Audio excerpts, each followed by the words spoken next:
You have permission to do whatever you feel. As I said, this was our hat and our shirt that we wore on Monday, and I wore the hat the rest of the time. It kind of became a signature. I just wanted to say, overall, what an honor it was to go. It was an incredible experience. It's something that we all watch on TV every 4 years. It's kind of like the Olympics, comes around every 4 years, and then suddenly we're glued to the tube. And then for me to suddenly be at that event was nothing short of absolutely amazing. To think that for a guy like me that's only been involved in politics for a couple of years, that suddenly I get to essentially represent Texas at an event of that magnitude. The whole week I was just walking around like, wow. And what I wanted to say was, the rest of the country loves Texas. I can't tell you how many times, just wearing my cowboy hat and maybe like a blazer that I have on most of the time, people saw, oh, you're from Texas, can we get a picture? And, I mean, it was pretty cool. So I was like, yeah, that's my state. So, yeah. I got to meet a ton of people, as you might expect at an event like this. A whole lot of people. Spent a lot of time with Texas people because we're so big. There's people that I've never seen, and so that was really cool. But then you just run into someone and, oh, where are you from? Well, I'm from Georgia. Oh, where are you from? I'm from Washington. Where are you from? Minnesota. All over. I mean, elected officials and everything. It was just that was for me the coolest part of the event.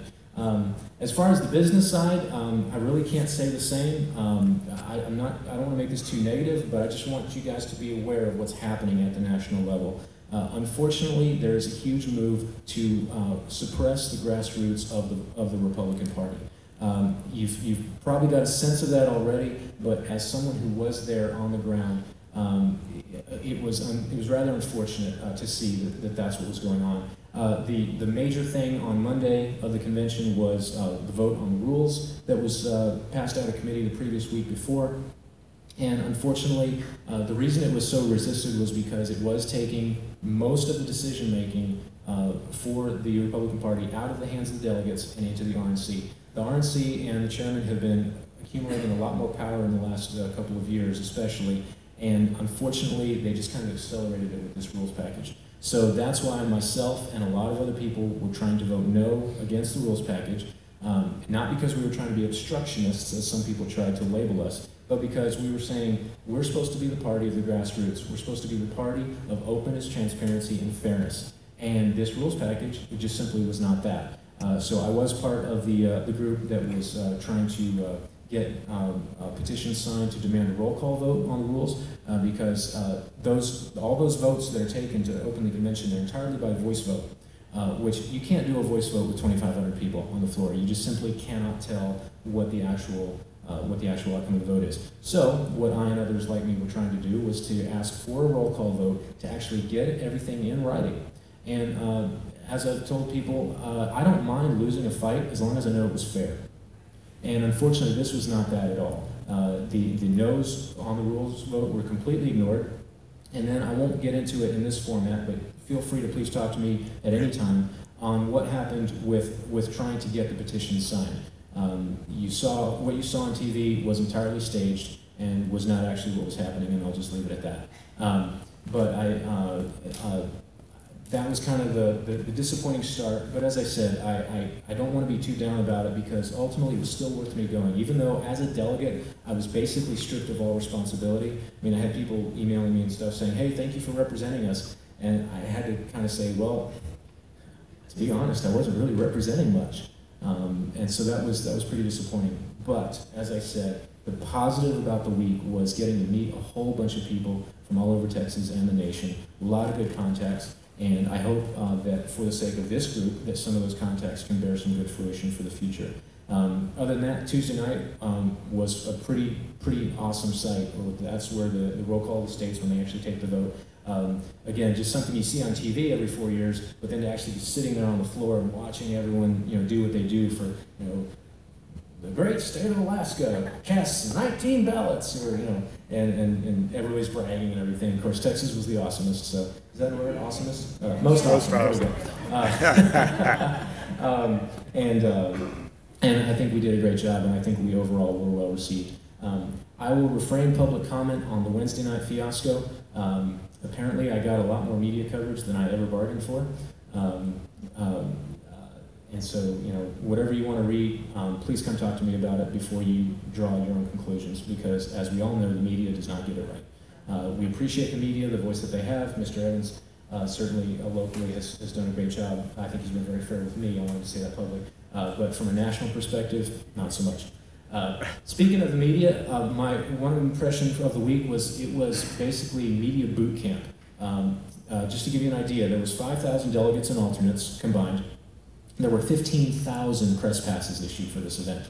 So there was literally 3 press for every delegate and alternate.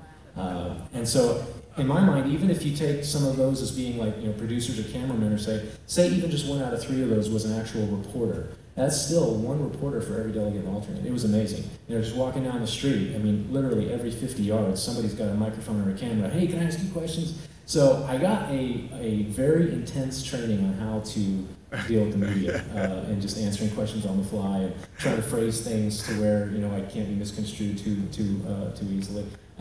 So, you know, look, honestly, that was pretty cool, because I really learned a lot. Not because I got some ego trip out of being on a camera. I mean, frankly, it's a little nerve-wracking.